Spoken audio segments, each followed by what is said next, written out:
Welcome to the Right Time Podcast. The Right Time with Bomani Jones. Ladies and gentlemen, welcome to the Right Time. My name is Bomani Jones. Thanks for listening on ESPN Radio and the ESPN app. We are presented by Progressive Insurance. You can send us a tweet at the 1-800-Flowers.com Twitter feed. That is at Bomani_Jones. And if you could, please take a moment. I don't know where you are. If you're driving a car, don't do this. But if you're somewhere stationary at this moment, I need you to do me a favor. Stop and look up. That's all I want you to do right now. Just stop and look up and let me know. Do you see it? Because it's the jig. The jig is up. The jig is flying high.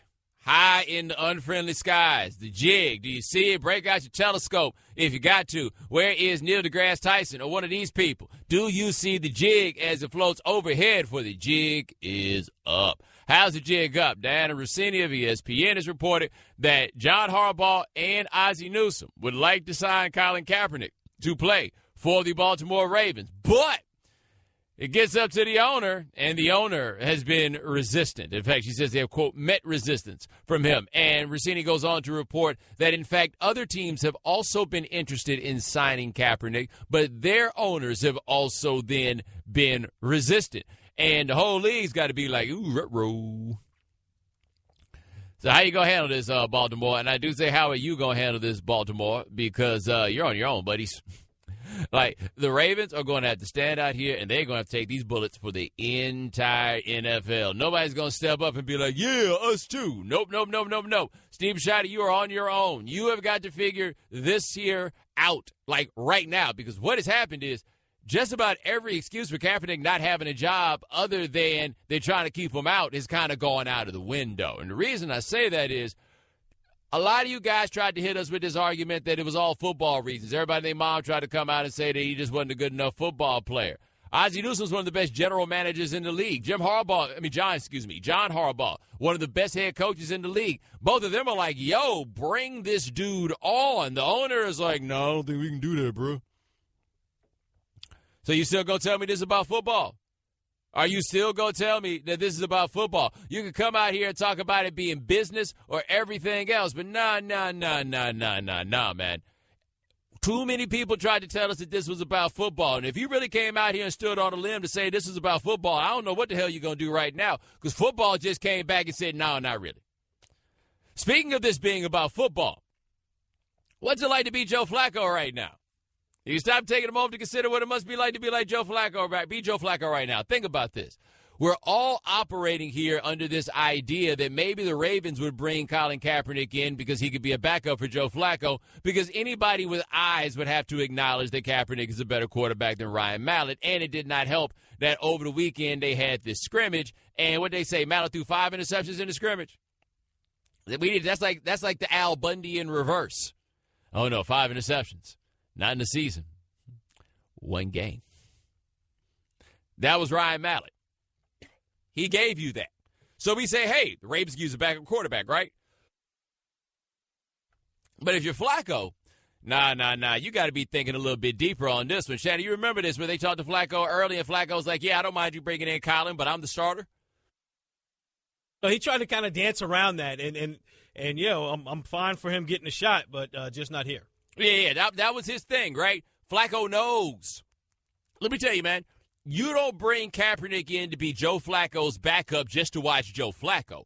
You bring Kaepernick in to be Joe Flacco's backup to look at Joe Flacco and say, hey, bro, you've been kind of whacked since this Super Bowl, and you don't own this job. This job does not belong to you. Step this up, or we got somebody else that we could go to. Now, up until this point, the Ravens have been staffing backup quarterback as though it was Joe Flacco's job and there was no questioning it. That's how you wind up with washed-up Matt Schaub as the backup quarterback. That's how you wind up with Ryan Mallett as the backup quarterback. That's how you wind up in the situation where you let Tyrod Taylor go, right? Because you are making it. You were saying Joe Flacco is our quarterback, period. Bringing in Kaepernick says Joe Flacco better step up his game because we don't feel so bad about the option that we have behind him. Joe Flacco about to make a donation to the police union after this. Hey, guys, I just want to thank you for everything that you do. keeping the streets safe. And I just want everybody in Baltimore to know law enforcement has a friend in Joe Flacco. Yeah.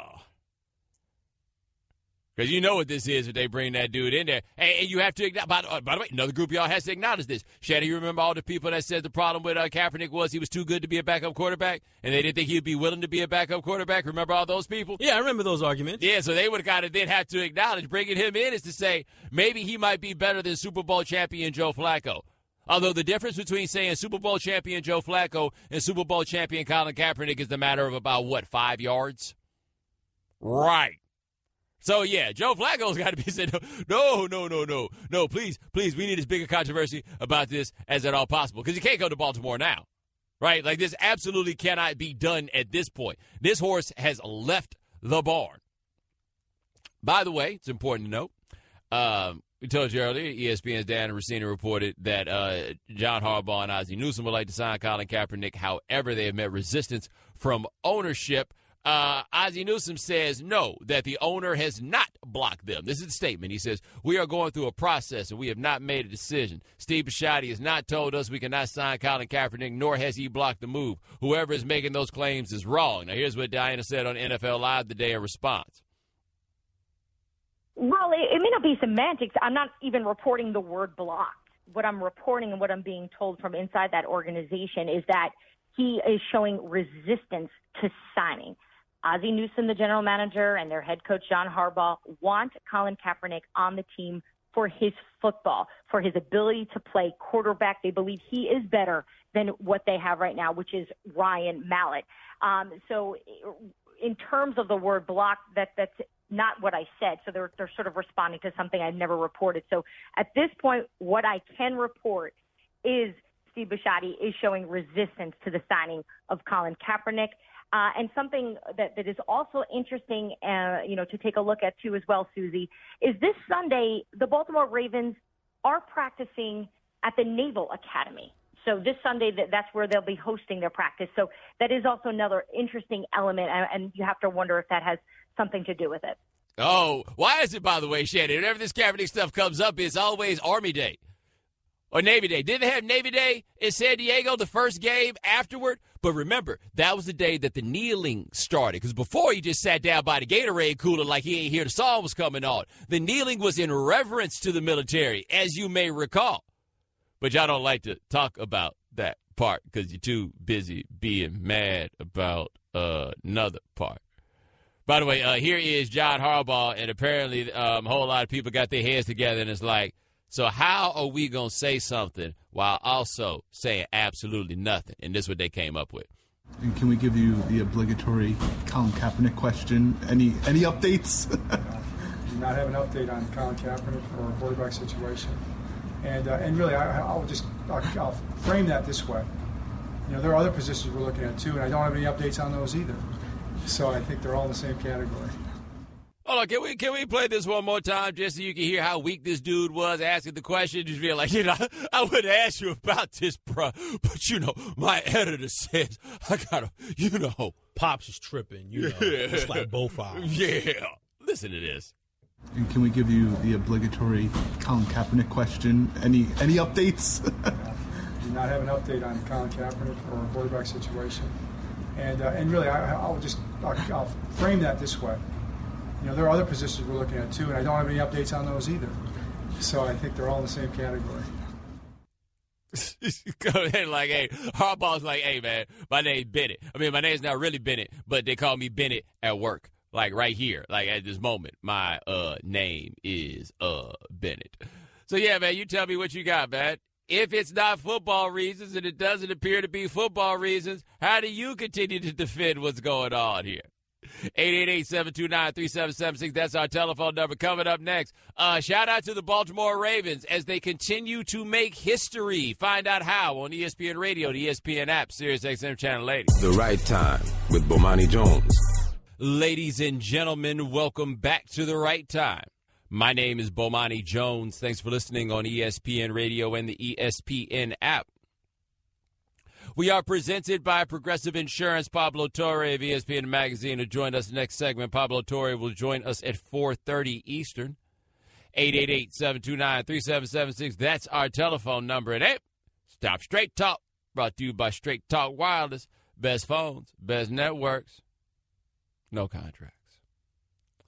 888-729-3776. That is our telephone number. So I'm going to give you, lay some ideas out for you here in the line. And I feel like by the time I get to the end of laying these ideas out for you, you're going to have a kind of full exposure to how ridiculous these NFL teams are behaving. And this kind of ridiculous notion with Colin Kaepernick that he will turn away all these fans. That's the problem, right? Like the last defense that you got of owners not signing Kaepernick, as we find out that the Baltimore Ravens football people would like Kaepernick to play there, and there are more teams who probably feel that way, but the owners are holding it up. So you guys, because of the way that you pray at the altar of ownership, will then go and say, well, he's a businessman. He's just trying to look out for his business, right? Okay. So I would make the argument that in the last 3 years, the two biggest stories in the NFL, right, like legit stories and stories that have crossed over into like realms of life that made them impossible to ignore, would be the Ray Rice story of 2014 and the Colin Kaepernick story that began in 2016 and continues to now. You could probably throw some other examples out there. Okay, that's fine. But to say that these have been a couple big ones, I think would be fair in the NFL, and you would understand where I was coming from, right? So don't get into this little hair-splitting argument about what your full-on list is. Just deal with the fact that these are two of the biggest things that we've had to deal with that have forced a lot of you to confront things that happen in real life, which I know you really hate to do. Anyway, both of those things have something in common, and that is the Baltimore Ravens jumped in and made both of those things worse for everyone else, but somehow wound up standing on the back end while everyone else had to deal with the consequences. Basically, they walk in wearing asbestos and then set the place on fire. That is how they do. So how did they manage to do that with the Ray Rice situation? They managed to do that with the Ray Rice situation kind of in steps. So after Ray Rice had gotten busted for beating his wife, remember that horrible press conference that they had that summer? Right? It was a Friday afternoon, and they had Ray Rice sitting up there with his wife. Nobody looked like they were at all prepared for what was going on. And then one of the most embarrassing, shameful moments that any of us can remember in front of camera, when Ray Rice's then girlfriend, now wife, pulled the microphone over and apologized for whatever she did to get herself knocked unconscious. Right. Like, that happened on the watch of the Baltimore Ravens. Then we proceeded to the point where Ray Rice had gotten the 2-game suspension, and we were there, and the Ravens were riding hard for Ray Rice. And then the video came out, and then the Ravens cut Ray Rice. Ray Rice never played again. Ray Rice became toxic in the aftermath of this situation, but a lot of him being toxic, it wasn't entirely about what he did. I don't think it was entirely about the video. I think it had a lot to do with the video, and I also raised the question as to whether or not if the Ravens had handled it better with somebody who felt the need to put that video out there in the streets. I think that's a question that's fair to ask. But the Ravens put Ray Rice in an awful situation that effectively ended his career. And I know a lot of you are going to say, no, Ray Rice ended his own career. I don't think that's true. I don't think that's true because, number one, we've seen enough guys who have managed to get jobs after beating women. Number two, we claim that atonement is the biggest thing that we need. And I don't know if anybody else has worked harder at atonement in a situation like this than Ray Rice. Like, he's in a situation that's not terribly different than Michael Vick, where Michael Vick, did what he had to do to get back and then continue to do those things, right? Michael Vick was allowed to come back around because Michael Vick absolutely atoned. Ray Rice has done the exact same thing. Ray Rice couldn't get a phone call for anybody for a tryout or anything else because he was so toxic after the way the Ravens bungled that PR situation. Now, I'm not saying Ray Rice doesn't have any responsibility here, but part of why I'm putting a lot of this on the Ravens is the Ravens were never in that for Ray Rice. The Ravens were always in that for the Ravens. And so they set up that press conference not for Ray Rice, but for the Ravens. And in the process, they destroyed Ray Rice's career in part. You see what I mean? Yeah, like, Shannon, we got some sound from that. Thank you for all of those who have supported us throughout this situation. I do deeply regret the role that I played in the incident that night, but I can say that I am happy that we continue to work through it together, and we are continuing to strengthen our relationship and our marriage and do what we have to do for not only ourselves collectively, but individually, and working on being better parents for Raven and continue to be good role models for the community like we were doing before this. I love Ray, and I know he will continue to prove himself to not only you all, but the community, and I know he will gain your respect back in due time. It's all bad, man. Like, that was a horrible moment, right? That was a horrible moment, and it happened on their watch. Everybody lost from that except the Ravens. How do we know the Ravens didn't lose? Nothing is stopped for them, right? Like, there was no boycott or backlash against the Ravens for the way that they handled these things, so everything else catches on fire. The Ravens stay standing straight up. Now, you fast forward to what's going on here with Colin Kaepernick, and basically the same thing's going on. They were never in a situation that required Steve Bisciotti to get up and talk about this. They never were. Are you guys thinking about signing Colin Kaepernick? We're thinking about a lot of things, and if anything happens, we'll let you know. This is what football teams do all the time when they don't want to answer questions. Instead, Bisciotti got out there and made a fool of himself saying, pray for us and all of this other nonsense. Like, that's where they wound up in this. So once that happens, what's the next step? The discussion about Kaepernick often swirls around this ridiculous idea of the media circus, right? Like, I saw a guy that covered, Andrew Brandt is the one who said this. He said, I was with the Eagles organization when Michael Vick got there. He said there were 50 protests the first day, and by the fourth day, there were none. Because people wind up moving on. That's typically how it goes. But the argument for so many about not signing Kaepernick is media circus. What has caused the media circus, and I think it's Andrew Brandt who said this too, what has caused the media circus isn't the idea of signing Kaepernick, it's the fact that nobody has signed him. But this now becomes a self-fulfilling prophecy. Because this takes so long to happen, yeah, there's more media around it. And with him unsigned, there's going to be more people like me who talk about this. And it's going to come up, and it's going to come up, and it's going to come up. And as it gets bigger, because it's legitimate to ask whether or not the dude's getting blackballed, what gets said on the other end? Well, nobody wants this media circus. And that becomes the cloak that people can use, that they can hide behind as this goes on. So what have the Ravens done? The Ravens have exacerbated the circus. They put fuel on this flame that they claim is going out there. So again, the Ravens set a fire, and they're the ones who ultimately wind up being okay. Because if there's anybody that loses from the way that the Ravens have handled this more than anybody else, it's Kaepernick. It's not the Ravens. By the way, the biggest winner is Ryan Mallett. He gets to keep his job. But Kaepernick winds up being the dude that loses more than anything else. And you know what's going to happen for the Ravens? They're going to sell out the first game. That's what's going to happen. And people are going to keep coming back and watching the Baltimore Ravens. And guess what? That's the exact same thing they would have done if Kaepernick was on the roster. They'd have kept turning out, and they would have kept cheering. And that's why it's so crazy that they've messed this up in the way that they have. They didn't have to go through any of this. Think about this. You want to stick them in Baltimore, we can stay in the same market. The riots in the streets in Baltimore a couple years ago after the Freddie Gray situation. John Angelos, the COO of the Baltimore Orioles, the son of the owner, put out a statement standing in solidarity with the people in the streets, the people tearing stuff up and setting fires. He expressed solidarity with those people. Adam Jones of the Orioles expressed solidarity with those people. Buck Showalter expressed a measure of solidarity with those people. Have the Orioles suffered at all from this? Have the Orioles suffered any negative effect from any of those things? If they have, you let me know, because I can't find anybody who's seen it.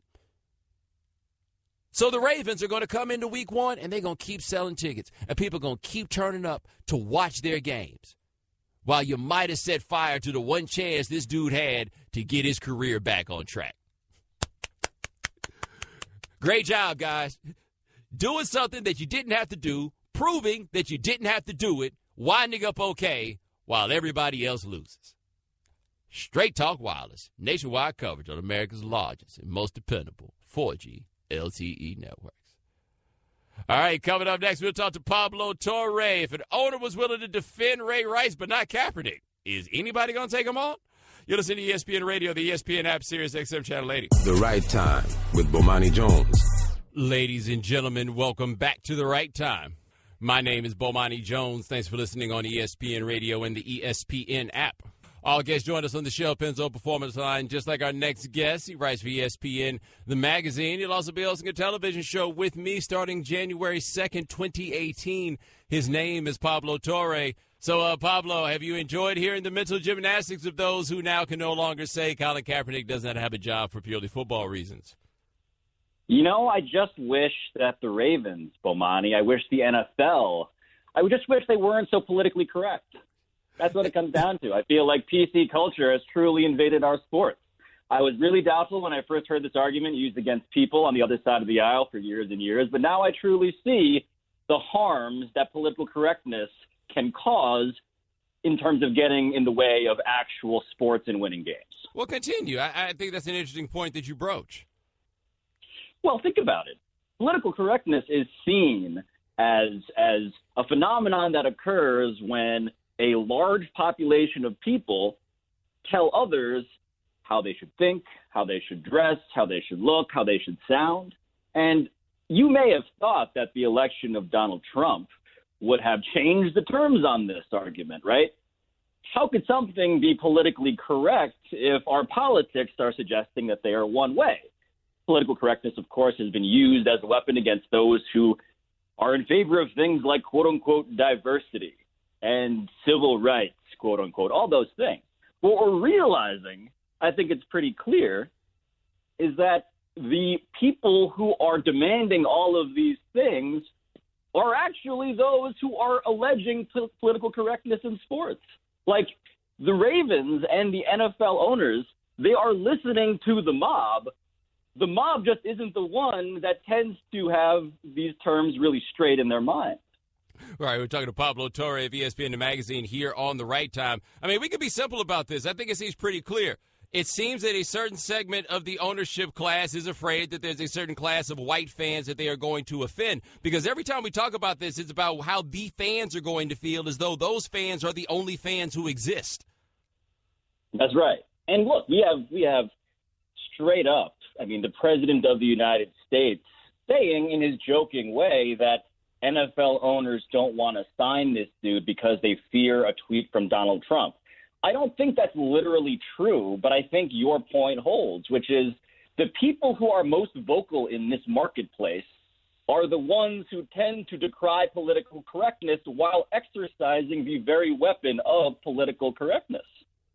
Now, here's the next question. How could the Ravens have possibly handled this worse? I feel like I don't know where Dianna's reporting begins and where the Ravens' PR strategy ends. But this has been about as disastrous a way to play this out. I don't know if I'm the Ravens how I'd do this any differently, except to say they should be forthright and honest about this. I mean, if they want to say very clearly, this is who we're listening to and this is who matters, this is who I fear affecting our bottom line, then they should say that. But the notion of them hiding behind some vague sense of proprietary, of some vague sense of we're doing, you know, what's right to prevent distraction is it's the same old song. It's just we don't buy it anymore. All right, we're talking to Pablo Torre of ESPN the magazine here on The Right Time. Now, here's what I wonder. You tell me what you think about this. Are we going to start hearing about similar stories from other markets here? Because Dianna did report that there were other teams that had been in a similar situation. It's like the Ravens, I wonder who decided to go out here and tell? Because somebody had to make the call to be like, no, we're getting this out here. Right. And also, quite frankly, like if you're a Ravens fan, where are the Ravens fans that are super angry that David Olsen is a quarterback on their team?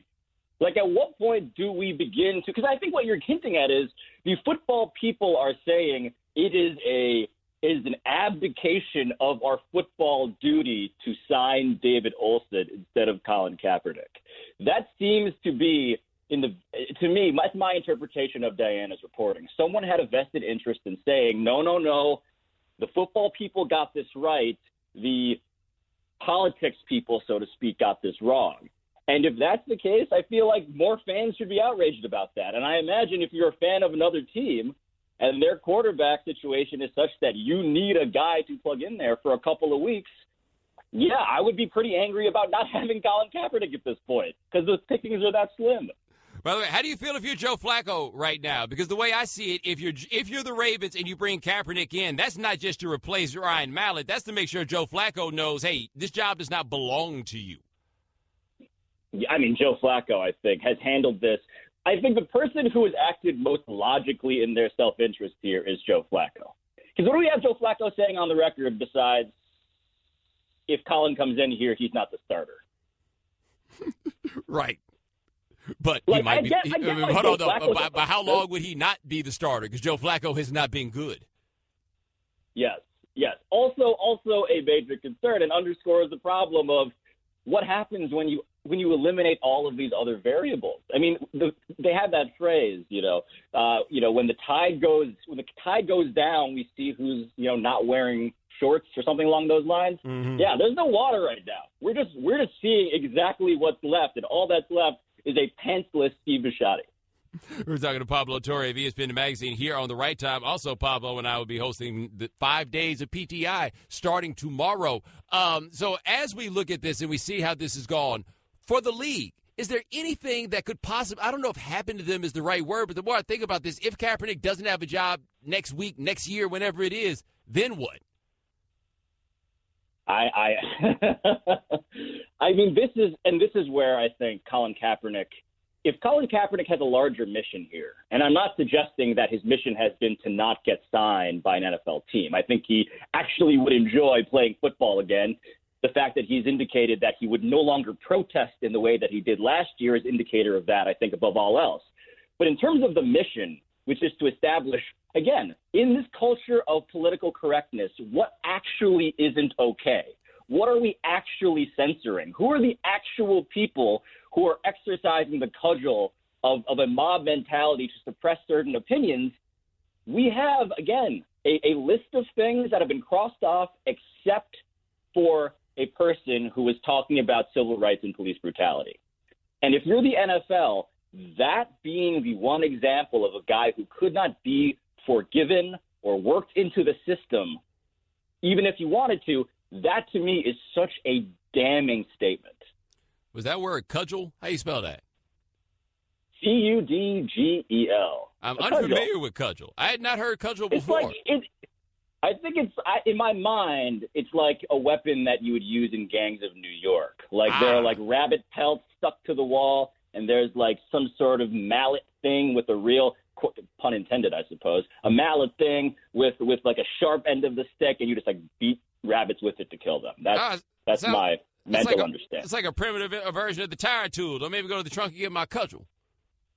That's right. It's a tire tool. Yeah, there we go. That is the Pablo. medieval tire tool. There we go, because we know they had tires in medieval days. That is Pablo Torre, ESPN the Magazine. Check him out with me hosting PTI starting on Thursday. I guess that's tomorrow. My man, thanks so much. I appreciate it. See you in D.C. Yes, sir. ESPN Radio is presented by Progressive Insurance. You could save hundreds on your car, business, and recreational vehicle insurance from a local independent agent. Go to Progressive.com today. Now that's The Right Time with Bomani Jones. Ladies and gentlemen, welcome back to The Right Time. My name is Bomani Jones. Thanks for listening on ESPN Radio and the ESPN app. All guests join us on the Shell Penzo Performance Line. Thanks to Pablo Torre of ESPN for joining us the last segment. Dianna Russini will join us at the top of the 5 o'clock hour. Dianna Russini will join us at 5 o'clock. She broke this story on the Ravens football people wanting to sign Colin Kaepernick and the owner being like, whoa, wait a minute, guys, I'm scared. 888-729-3776. That's our telephone number. Wow, it's funny, Shannon. So many people say they're tired of hearing about Kaepernick, but y'all never get tired of talking about him because the phone line set on fire whenever we talk about him. They are ablaze. Special shout out to the folks who are complaining that they can't get through. That's because the phone lines are jam-packed. There you go. Feel free to give us a call. Keep calling, Will. 888-729-3776. Talk to Matt in Toledo. Matt, thanks for calling The Right Time. Is this me? I think so. Actually, I'm from Troy, Ohio. Oh, okay. My bad. Yeah, no worries. I just want to know why you brought Freddie Gray into the whole situation. It's supposed to be a sports radio station, right? Yeah, I brought Freddie Gray into the situation because 2 years ago, John Angelos, the COO of the Orioles, put out a statement in defense of the people in the streets rioting in the aftermath of what happened with Freddie Gray to make the point that fans can let these things slide sometimes. They don't stay mad at them for very long. That's how it came up. So I think you need to ask. Hold on. I think you should probably ask John Angelos why he brought it into sports because he's the one who did that, not me. Okay, well, I'm not too worried about the owner of any radio team or some baseball team, but you know what? A radio team? What's a radio team? You mean like an intramural squad that goes out and plays against people from other offices? Like we go play against Chico Bail Bonds and the boys? What's a radio team? Yeah, absolutely. You got it right, buddy. You know, I just want to know, I mean, Freddie Gray had nothing to do with Baltimore. What? Or the Baltimore Ravens or the Baltimore Orioles. What? He didn't have anything to do with Baltimore? But I just told you, I mean, are you just mad? It sounds like you're mad. You want to let it out? Oh, I'm very mad, yeah. Keep going. I think it would be good for you if you just let all your mad out right here in front of America. It would be therapeutic. How about we just call this America, dude, and we love sports. And, I mean, I love listening to you. I love you listening to sports and talking about trades, talking about recruiting or whatever. I did that in the first segment where I talked about where Kaepernick would fit on the depth chart. I don't understand why you're so mad. You know what? Kaepernick was a stud back in the day. Wasn't he at University of Nevada? Yes, he was at Nevada. Yes. Was he not a stud? I didn't watch many of his games at Nevada. Really? Yeah, he beat Boise State, I think so. But, yeah. All right. Nah. We gave you enough. Shannon, did he have a point in all that time? I was really listening and like, wait a minute, is this PFT? No. Because he tried. Go ahead, hit him with it. He deserved this one. Hi, my name is Shay, and I'm from New Rochelle, and I just don't understand why you so mad. And, of course, I think we have one more for the guy. One more. Oh, man. Hey.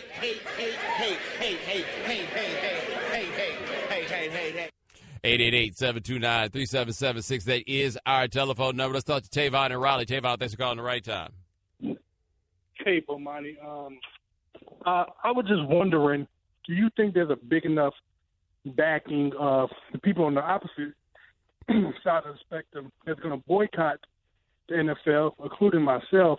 I will not watch not one football game this year if Colin Kaepernick doesn't get signed. And do you think will it be enough for us to make a difference? Well, I don't know how big that group will be, and I appreciate the call. You're not the first person I've heard say that they're not going to watch NFL football this year, right? I mean, like I've heard this from other people. This is a tipping point for a lot of people as much as anything else because you have to rationalize a lot of like consumption of violence and stuff like this in order to do it. So I don't know how big that group is. My question is this, though. This group is there saying that they are not going to watch NFL football if Kaepernick does not have a job. Why does no one ever make the point that the NFL and the teams need to be concerned about them? Because in the end, this whole story winds up coming down to why it is that white people's feelings are more important than any other issue that comes out. That's where we get to the bottom line on this. So with Kaepernick, you could talk about him not standing for the national anthem, or you could talk about the issues behind why he's not standing for the national anthem. The one that hurts white people's feelings is him not standing for the national anthem. And, of course, not all white people, but you understand what I'm saying, right? That's where the concern is. Hey, man, there's a white people that might be mad at this. We can't have that. Yo, there's a lot of non-white people who are really mad at what's going on in the way it is. Nobody's saying that you need to appease those people. Nobody is. And, again, it's not every white person that's mad, but it's enough of them where people feel like you got to worry about their feelings. Everybody's feelings don't get the same merit, I suppose. Not everybody's dollars spend the same. Is that the way that we're playing it? Because that seems to be the way that this is being put out there. All right, 888-729-3776. That is our telephone number. Let's hit the phones and talk to Chris in Philly. Chris, thanks for calling the right time. Well, the question I wanted to ask, similar to what you were just saying was, what would it take for people not to watch the NFL anymore? Because listening to what, the line we were just talking about, it says, like, the owners are going to continue to be able to get away with this until it comes out of the bottom line. Now, me, as a black man, I'm still going to watch the NFL. I'm not happy with it, but I don't know if this is enough. No, I don't have an answer for you on that, man. I mean, clearly I'm going to keep watching it because, the rent. But I don't have an answer for you on that. But I think that leads to the ultimate point of why the way that these NFL teams are playing, this is ultimately so silly. People are not going to stop watching football. They believe that you'll keep watching football in spite of the fact these guys are scrambling their own brains in order to do it. They think you'll keep watching football in spite of guys getting locked up for things like beating women. They think you'll watch football under any circumstance, but they are worried that people won't watch football because of this. Once again, I'm saying that people are able to handle Colin Kaepernick's presence. The league is telling you they believe the fans are too racist to be able to handle that. Why are you mad at me when they're the ones who are calling you a racist? Anyway, what's really going on right now in the front office in Baltimore? We'll talk to Dianna Russini next on ESPN Radio. Thanks for listening to the Right Time Podcast. Please come back tomorrow for more. And don't forget to listen to The Right Time with Bomani Jones from 4 p.m. to 7 Eastern on ESPN Radio and the ESPN app. Daddy, where do babies come from? Honey?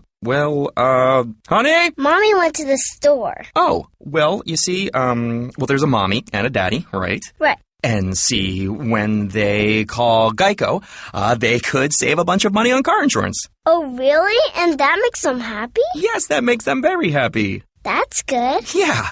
Well, I'm glad we could have this talk, Sunshine. Geico, because saving 15% or more on car insurance is always a great answer. Welcome to the Right Time Podcast. The Right Time with Bomani Jones. Ladies and gentlemen, welcome to the Right Time. My name is Bomani Jones. Thanks for listening on ESPN Radio and the ESPN app. We are presented by Progressive Insurance. You can send us a tweet at the 1-800-Flowers.com Twitter feed. That is at Bomani_Jones. Well, the Colin Kaepernick story is blown up. It is blown up because Dianna Russini blew it up, reporting that John Harbaugh and Ozzie Newsome would like to sign Colin Kaepernick, but they have met resistance from the owner, Steve Bisciotti. Dianna joins us now. Now, Ozzie Newsome put out a statement saying that no one has blocked him from signing Colin Kaepernick, that that's not what it was. How would you respond to that? Well, that wasn't what I reported. I never said that the Baltimore Ravens were blocked by the owner. They wanted him so badly, and Steve tore up the contract and said no. No, that's not at all what I said. What I said was he was showing resistance, and you know, it's something that he was very transparent about starting from Sunday when he was part of that fan forum in Baltimore with Roger Goodell, and he fielded a question from a Ravens fan about how they're handling the Colin Kaepernick situation, and he spoke for over 4 minutes about how difficult of a decision it has been for this organization because they're really just collecting all this information, Bomani, and they're still doing that. I think that's also another important part of the report that needs to be out there. The Colin Kaepernick signing isn't off the table in Baltimore. It's just right now at this point, John Harbaugh, Ozzie Newsome want Colin Kaepernick on this roster right now at this moment, and the owner is not ready to pull the trigger just yet. Well, what is Bisciotti afraid that might happen? Well, this is a business. You know, he's a self-made billionaire, Bomani, and you got to figure he hasn't had success by just focusing on one part of his company. He's trying to take a look at all the different departments. Does Colin Kaepernick check off in the football department? Yes, according to the people responsible for evaluating that, and that's his GM and the head coach. But there's so much more to this. You have season ticket holders, you have sponsorships, then you have the PR side to this from both the short term and long term. All right, talking to Dianna Russini of ESPN here on The Right Time. Now, around when did the Ravens get interested in Kaepernick? It was last Wednesday when Joe Flacco was injured officially is when we first publicly heard John Harbaugh actually volunteer the information during a press conference. We're looking at all different quarterbacks, Colin Kaepernick, Robert Griffin III. He put it out there. And he had said he'd been speaking to Colin Kaepernick for quite some time. So I do think it actually started before Joe going down and getting injured with that back injury. I think there was something in his mind. We don't need to continually point out the obvious here, that his brother is Jim. He obviously coached Colin, on top of the fact that Colin's offensive coordinator when he was in San Francisco, Greg Roman, is on this Baltimore roster. So they have so much information in a football sense of who this guy is and what he can do on this Ravens offense. And I can tell you, Bomani, based on watching what I saw the last few days, the answer is not Ryan Mallett. Well, that's what I was about to ask, if the urgency has been cranked up by the fact that Ryan Mallett threw 5 of them to the other team.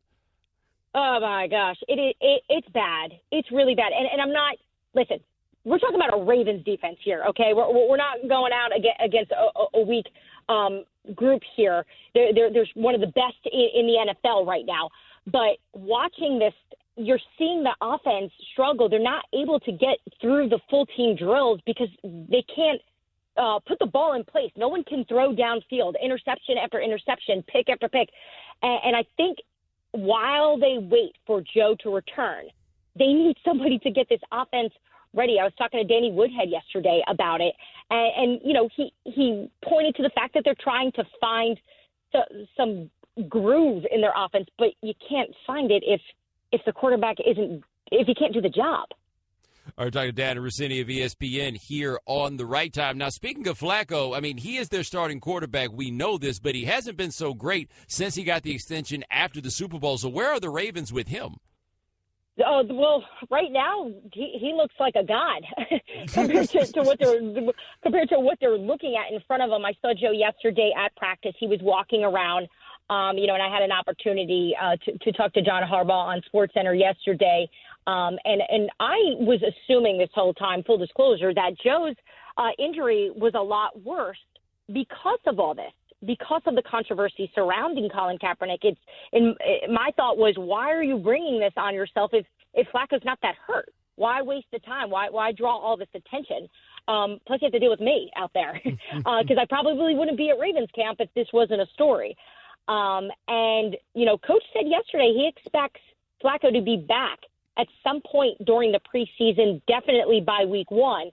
Granted, we know back injuries, and he did point to that. He said, listen, back injuries are back injuries, and we know anyone that's had a back injury, you don't even have to be an NFL player.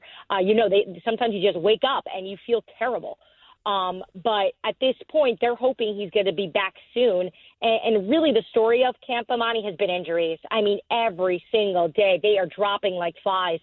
You can't even really assess this team as a whole because there's just too many holes. All right, now you mentioned earlier that Steve Bisciotti had a lot, he was going to consider in the course of this discussion. Does anybody have any idea how long this might take him? I don't know, but I think what's really interesting, and it's something that I'm not sure what kind of attention it would garner. I would assume a lot. But this Sunday, the Ravens practice in Annapolis, Maryland at the Naval Academy. So picture this. They sign Colin Kaepernick tomorrow. Then they go practice. He's starting to learn the offense. He's trying to get comfortable. And then he's got to practice at the Naval Academy. I'm not really sure that is going to be something they're going to want to be part of right now at this point in the season, because why? All right, that is Dianna Russini. Check her out. SportsCenter, where don't they put you, by the way? You seem to make every television show. No, not at all. I'm sitting in a car in the pouring rain in New York City outside a studio right now, so I don't know. They put me everywhere, and I'll take the work if I can get it. But I'm happy to finally make a debut on this show. I've been begging you. I send you a text message at least once a day of please put me on, and you never do. So I'm glad that I was able to break a story today, to be a guest here. Look, all I'm saying is you sit in the car. You could have been hanging out in New York City right here, but no, you ain't telling nobody. See how that goes? See? Keep it quiet. There we go. You take it easy. All right, now, 888-729-3776. That is our telephone number. We got time for a couple of your phone calls. Let's talk to MJ in New Orleans. MJ, thanks for calling the Right Time. Hey, what's up, Bo and Shannon? What's going on, man? Just want to thank Bisciotti for showing the GM pan that this isn't about football. Hashtag for us. And we're doing a 180 about asking the fans and the sponsors the other day. The coach, GM, the players making it known that they want Cap. And I personally feel that Cap is providing a voice for the voiceless. And I'm asking, can you do a poll based on who may not watch football because of this insult to many fans' intelligence, because about that football protest against a peaceful protest. So I'm asking that y'all might want to do that today. Hey, man, MJ, I appreciate the call. I think we might be able to make a post out of that, right? Would you consider boycotting the NFL if Colin Kaepernick wasn't signed? Yeah, we need a poll. All right, 888-729-3776. That is our telephone number. Let's hit the phones. Talk to Kevin from Spokane. Kevin, thanks for calling the Right Time. How you doing, Bo? Doing all right, man. I got 3 of them. Okay, number one, don't they got a union can fight for him to get his job back like a union supposed to do? Number 2, if he would have had a flag on his shoulder and a glove on his hand, like they did in the Olympics, would they be going off like this today? And number 3, the Raiders got hurt last year because we didn't have no backup quarterback. We need him. Well, I tell you this, man, and I appreciate the call. Before I get to your list, number 1, Kevin from Spokane. That's not what I expected. That is not what I expected. Although, Shannon, if it's from Spokane, we might be getting faked out. That's where Rachel Dolezal was from. Great point. That could be anybody. Number 1, the question about the union is a good one. I know the union for a while kind of wanted to stay out of it because they worried that if they jumped too soon, it would kind of delegitimize. Like, basically, it was possible that the dude just hadn't gotten signed. I do wonder at this point what the union is thinking. Number 2, I've already forgotten. Number 3, he mentioned the Raiders. The Raiders would be an interesting spot. And, Shannon, what if Al Davis is still alive? Oh, he would have been a backup quarterback in Oakland / Las Vegas, or playing slot receiver. Why? Because Al Davis can't pass up speed. Never could. What's his 40? Yes. Hey, the right time is brought to you by, there we go. Get instant gold status at Shell. Join the Fuel Rewards program now at fuelrewards.com/Shell/gold. 888-729-3776. That's our telephone number. Coming up next, Michael Jordan being petty Michael Jordan. You're listening to ESPN Radio, the ESPN app, Sirius XM Channel 80. The Right Time with Bomani Jones. Ladies and gentlemen, welcome back to The Right Time. My name is Bomani Jones. Thanks for listening on ESPN Radio and the ESPN app. We are presented by Progressive Insurance, 888-729-3776. That is our telephone number. We've been talking a bit about Colin Kaepernick. There's this dude named Will. I was going to call him Dog Abby until I blew the picture up, and it turns out he's actually a person in there. Anyway, he keeps calling, and he says he can't get through. And his question is, do you think Kaepernick is being racist against white people? And I'm saying, Will, call until the phone rings. We must have this conversation together. It cannot happen in Twitter. You need to ask me this in front of America. I'm begging you. 888-729-3776. That is our telephone number. Let's hit the phones right fast. Talk to Shannon in Texas. Shannon, thanks for calling the right time. How you doing, Bomani? Doing all right. All right, I just caught the tail end of your last conversation. Basically, Kaepernick, if it signs with Baltimore, will be playing in Annapolis.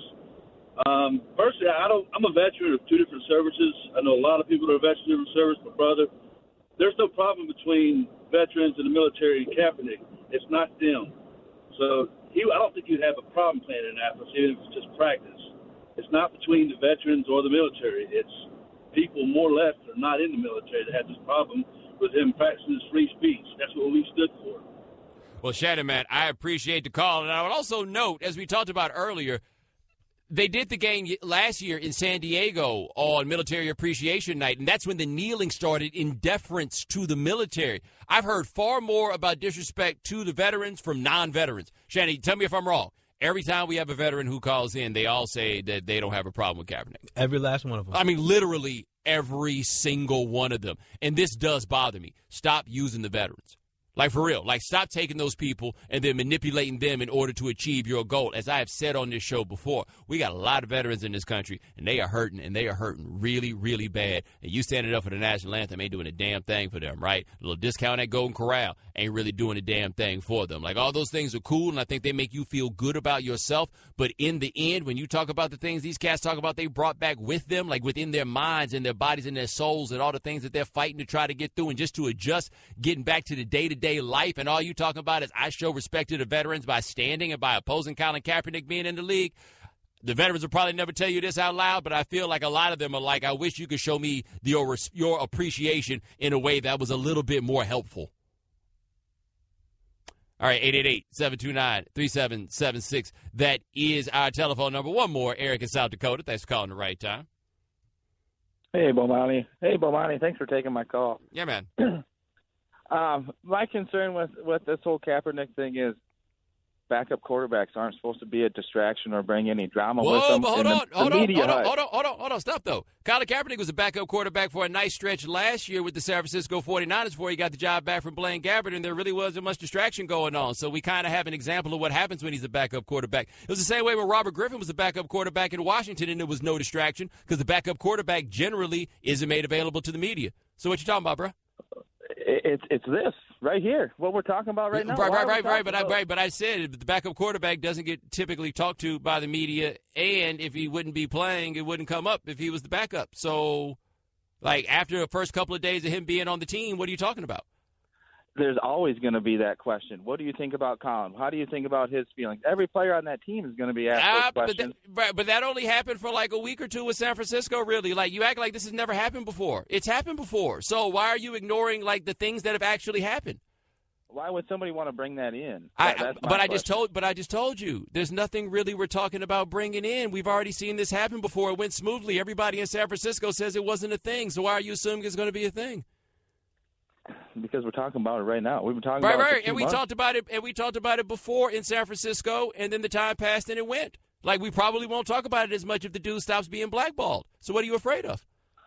I'm not afraid of nothing. To be honest with you, I just 888-729-3776. Yeah, Shannon. Like, to the point you just made, I know Torrey Smith has been on the record several times. Former 49er said there was no distraction. Right. This is the same thing as, like, the veterans thing, right? Like, wow, it's never the veterans that seem to be offended by this so-called disrespect to the veterans, just like it's not the guys who actually played with them who say this is a distraction. It's all the hypothetical people. Chip Kelly, his former head coach for that 1 year in San Francisco, said it was no problem, and Colin's one of the hardest workers he had on the team. And Chip Kelly is only football.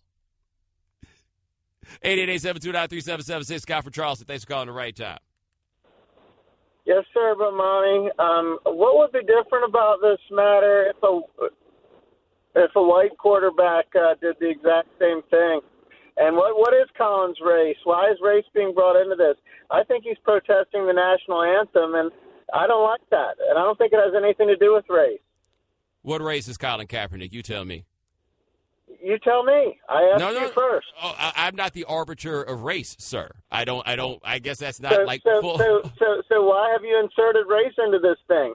If a white person or a person with no African American heritage, if a white person or a person with no African American heritage whatsoever, you can't even answer the question. Dude, your question is stupid. That's why I can't answer your question. If a white quarterback did it, I don't know. The issue is less about the race of the person who did it than the cause itself, which is explicitly about race and the part that seems to bother people. So I don't have an answer for you for what would happen if a white quarterback kneeled and demanded that black people be treated with equal levels of respect, because that's where the issue comes up. And it is a race issue because Colin Kaepernick said it was. Kick rocks, champ.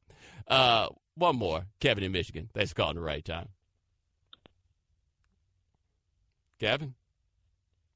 Yes. Yeah. What you got? I was sort of not quite on the coattails of the previous caller, but I don't know why it has to be considered a race thing either, even if Colin says it, because that's almost his way out of it. He did something. His way out. Hold on. His way out of it. What are you talking about? Well, he did something that drew huge criticism, correct? Right, but before the criticism even came, he talked about it as being an issue of race. So it wasn't to get out of it. How did he get him out of it? He's still in it. Well, that was his way trying to get out of it. Hold on, wait a minute. You think that he was going to get out of this controversy by pointing out the oppression of black people? How is that going to get him out of it? No, that's the only way he had to try and get out of it. Why would he be trying to get out of it? When has Kaepernick demonstrated that he was ever trying to get out of this? That's his only way out right now. I'm asking you, when has he demonstrated that he was trying to get out of it? Like, what leads you to believe he's trying to get out of it? Well, not playing on a football team right now. I don't think it's black, white, green, purple, anything. Oh, that's how we know it is. Anybody, why y'all always bring up, thanks for the call. Shannon, where are these green and purple people? I've been looking for a while. Still can't find them. And it's like, I know what it is with purple. I don't care if he's Alan Page, Carl, Ella, Jim Marshall, or whoever the fourth one was. I don't care if you're Barney. I don't care if you're Grimace. I don't care if you're Kermit the Frog. Hey, but that was a new one. That was a new one, though, from this guy. That's the first I've ever heard anybody say that. Colin trying to get out of right. this. Oh, Green. I don't care if it's Mark Gastineau, Joe Klecko, or Wesley Walker. That's the one that could only see out of one eye, right? Anyway, 888-729-3776. That's our telephone number. Coming up next, Jordan hating on LeBron again. We're going to talk about it. We can't have so many of y'all mad people calling in the show. It's supposed to be a partay. You listen to ESPN Radio, the ESPN app, Sirius XM Channel 8. The Right Time with Bomani Jones. Ladies and gentlemen, welcome back to The Right Time. My name is Bomani Jones. Thanks for listening on ESPN Radio and the ESPN app. All guests join us on the Shell Pennzoil Performance Line. Baseball season rolls along. Tune in tonight as the Red Sox host the Indians, presented by Indeed.com. Coverage begins at 6:30 Eastern on ESPN Radio, ESPNRadio.com, and the ESPN app. 888-729-3776. That is our telephone number. We had a lot of people calling in saying that the Kaepernick thing is not a race issue. And if it's not a race issue, how come people keep calling? Y'all call a lot when things are race issues. There's always somebody, no, it ain't no race issue. Like Colin from Connecticut. Hey, Colin, thanks for calling The Right Time. Yeah, I'm just here to, clarify where people are saying that it's Colin Kaepernick being racist towards white people. Well, how is it negatively impacting white people in that sense? Because that's what the real term of racism is. It's not just being prejudiced, which a lot of people are saying. Colin is negatively being impacted by this, therefore it is being racist towards him. Well, let me ask you this, though. The way you said that, do you detect any evidence here of prejudice against white people from Kaepernick? I just want to make sure I understand what you're saying.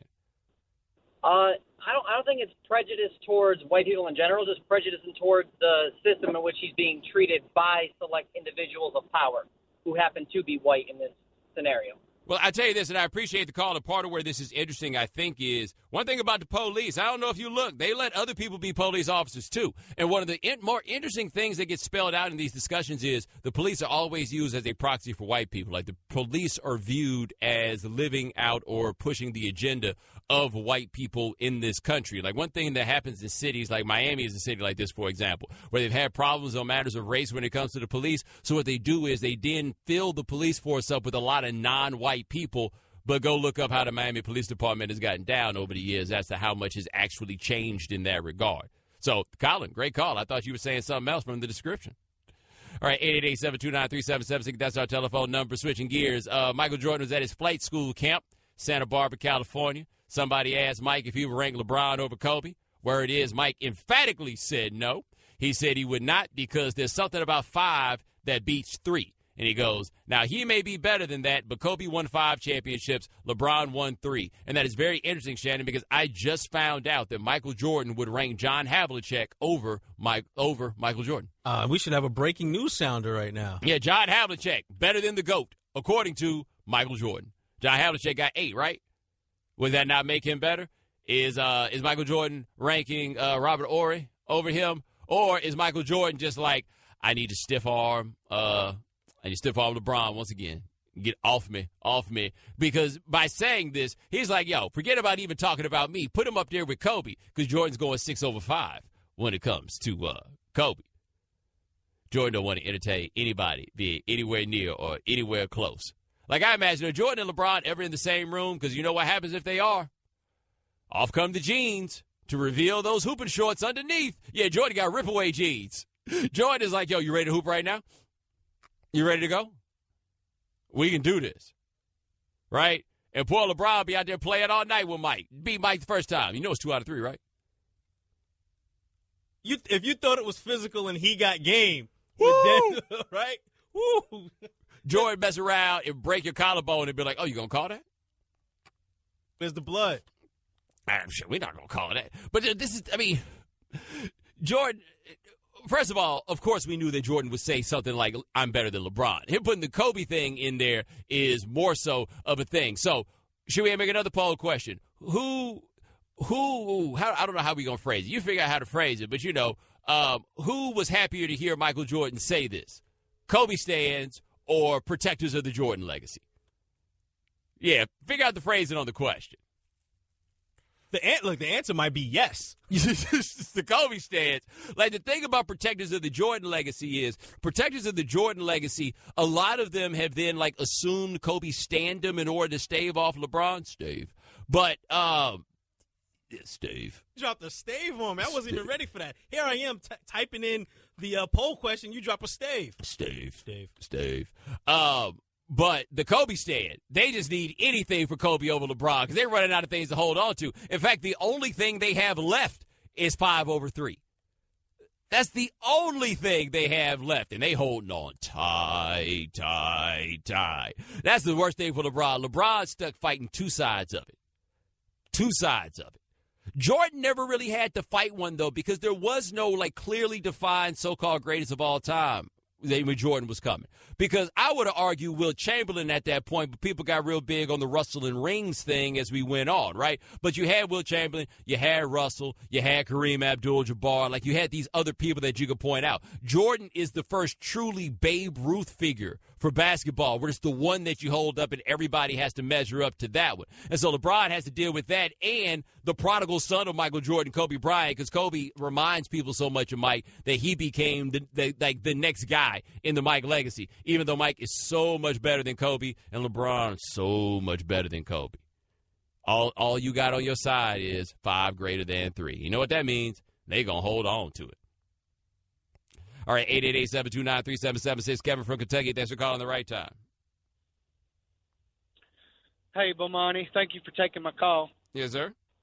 You stole my thunder on the one topic. You jumped over to the basketball thing because I was going to throw Bill Russell out there as being the greatest since he's got 11 rings. But back to the original subject of the Colin Kaepernick, it has nothing to do with race any bit whatsoever. It's all got to do. You want this to go away, and you want it to go away quick. You want Kaepernick to get a job. Hell, you need the media to stop talking about it every single day. It's always about the media. Every station that you turn on, every person in sports is this what they're talking about. Hell, the mainstream people of America, they don't care about Kaepernick. Well, hold on. Let me ask you a question. When you say the mainstream people of America, who are they?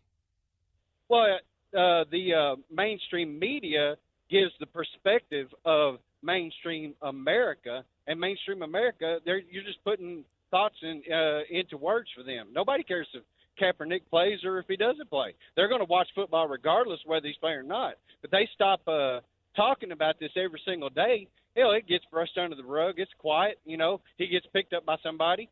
Listen, if Kaepernick's the quarterback that I think he possibly is, I don't care for what he did, the way he did it. But if he's the Kaepernick, if he's the type of player that I think he is, and he can help my team, yeah, I want him on my team. I want him to help my team win a championship or win a Super Bowl or whatever, But as long as this is going to continue to be talked about, the owners are not going to take the chance on picking up a lightning rod in the media. Well, I will say this, and I appreciate the call. The counter-argument to the idea of the lightning rod in the media, this is only a media story right now because the dude's not signed. It stops being a story once he gets signed. I don't know why people struggle to understand this. The other thing I got to point out, too, we didn't talk about this every day. We spent a long time with this dude not having a job and not talking about it. It got talked about when the Ravens brought it up. It's funny that you would bring that up because when we would have our pre-show meetings and we would discuss, hey, whatever the latest thing with Kaepernick was, and you would always say, well, let's wait. Yeah. There's really nothing there. Let's wait. Nothing new. We waited till something. The Ravens thing was new, and that's why this came up, was because it was new, and they brought it up. We even got to a point early on when backup quarterbacks would get signed. He was like, okay, this guy got signed. What about Kaepernick? We even stopped doing that. Yeah. There was no point. We would acknowledge it, but then we wouldn't make that a topic. There was no point. There was nobody other than when Robert Griffin came up looking for a job, and that's when you realize what had happened, right? But up until other than that, we were sitting here, we're like, look, it's got to be something new that comes up. It's got to be something of substance. This is something that's of substance, and I think where people are being unfair to the media on this, it would be irresponsible of us to not discuss this at this point. Right? It would be absolutely irresponsible to ignore what was going on. Don't be mad at me for this. Look at the league. They're the ones who's tripping. It's my job to call out people who do that. All right, 888-729-3776. That's our telephone number. Coming up next, a major sports league with a suspension of a legend. Find out who that is on ESPN Radio, the ESPN app, Sirius XM Channel 80. The Right Time with Bomani Jones. Ladies and gentlemen, welcome back to The Right Time. My name is Bomani Jones. Thanks for listening on ESPN Radio and the ESPN app. All guests join us on the Shell Pennzoil Performance Line, 888-729-3776. That is our telephone number. Shannon, we had the thing on the poll. Would you boycott the NFL if Colin Kaepernick didn't get a job? Which I think is just a question to ask. I was curious to see what the responses would be. Somebody apparently retweeted this, Shannon, because I'm blowing up with all the dumbest people in the world. The one dude said, can I boycott race peddler Bomani? Go ahead and give it a try. But I'm kind of irresistible. Shannon, you ever notice how many of these people who hate me but know everything that I say? We appreciate that. And we see you. And that's got to be tough, right? Like, when I really stop and think about that, that has got to be incredibly difficult for you to say that you hate me so much and that you're going to boycott me and you come back every single day. But, hey, when you get your own car, you can pick the radio station. Until then, mom rules. 888-729-3776. That is our telephone number. Allen Iverson been suspended from the Big Three League. You may have heard he skipped out on a date. They saw him at the Sugar Factory drinking, then at some casino that I imagine was really depressing, because nothing is more depressing than a casino in a town that is not a tourist destination, or shall we say a casino with no hotel. That's never... It is not the Sands. You know what I'm saying? Like, it is not the MGM. It is not that kind of environment in those places. Anyway, as a result, the Big Three is going to Lexington, and the Big Three has decided they are suspending Allen Iverson. And Shannon, I ask you, did they suspend Allen Iverson, or did they know he probably wasn't going to show up no way? Yeah, if I was a betting man, back to the whole gambling, I would say it was a preemptive measure by the Big Three to make sure that, hey, he wasn't coming anyway. Yes, now Allen Iverson says here, I have spoken with Ice Cube directly regarding the details of my absence. I will do my best to make up for this moving forward on the Big Three tour. That is your friendly reminder, by the way, that Ice Cube is the commissioner of a sports league. And just in case you had not thought about that, that is the equivalent of I went to go see Roger Goodell. That is basically what he said. So, yeah, Iverson is not there, though, again, do you think Allen Iverson is going to Lexington? Although, if he was going to Lexington, Shannon, I imagine there's some club promoter in Lexington right now that's disappointed as hell, because you know he had a flyer. Whether Iverson was actually going to go to his club or not, that flyer was up. Come party with Allen Iverson and his celebrity friends. Right? He's probably got a picture of Allen Iverson and a picture of Steven Jackson, except underneath Steven is spelled Steven. Do you know who probably would have been at that party, though? What's that? If said party did exist? What's that? John Calipari. He would have. He would have. By the way, Charles Oakley, also on that flyer, is Charles Oakland, as we know how these things go. But, you know, Cal, who was John Calipari's, was Allen Iverson's coach. He was an assistant in Philadelphia while Larry Brown was there. You know, he couldn't wait to get down there and take all the pictures with Allen Iverson. Why? 3 letters, Shannon. Tell them what they are. A-B-C. Always be recruiting. And his opportunity to recruit in showing up. One cool, it was a cool tweet that Pablo Torre had on this, and somebody asked him, why is this league so important? And Pablo's response was, because in the year 2000, David Stern threatened to suspend AI if he didn't tone down his rap lyrics. In 2017, AI got suspended by Ice Cube. That's a great point. That is totally a great point in this. The other thing, though, has anybody seen Iverson play in this league? I think he played in 1 game, and I don't feel like anything good comes from watching Allen Iverson play basketball at this point. How much basketball do you think Allen Iverson plays? What kind of shape do you think Allen Iverson's in? Shape? Probably not. I think one of the fascinating things from this Big Three this past weekend in Dallas was the exchange between Steven Jackson and his coach Charles Oakley. Oh, that's right. Got heated. It was all competitive. It was the competitive thing. I think Jackson was chirping, was upset about a call. Oakley took him out. Jackson was upset that he got taken out, and it went to it almost went there. Who you got? I'm not going there. No. Who you got? No, not going there. Who you got? Can't do it. Won't do it. I can't. It's a tough call. I'm not going to do it. See, the problem is I've seen Steven Jackson. I've seen a little more of his work. Okay. Like, we've seen Oak get into it. I saw Steven Jackson take out a row. Now, granted, it was a row of civilians, but I saw him take them out nonetheless. You ain't got no pick? No, I'm good.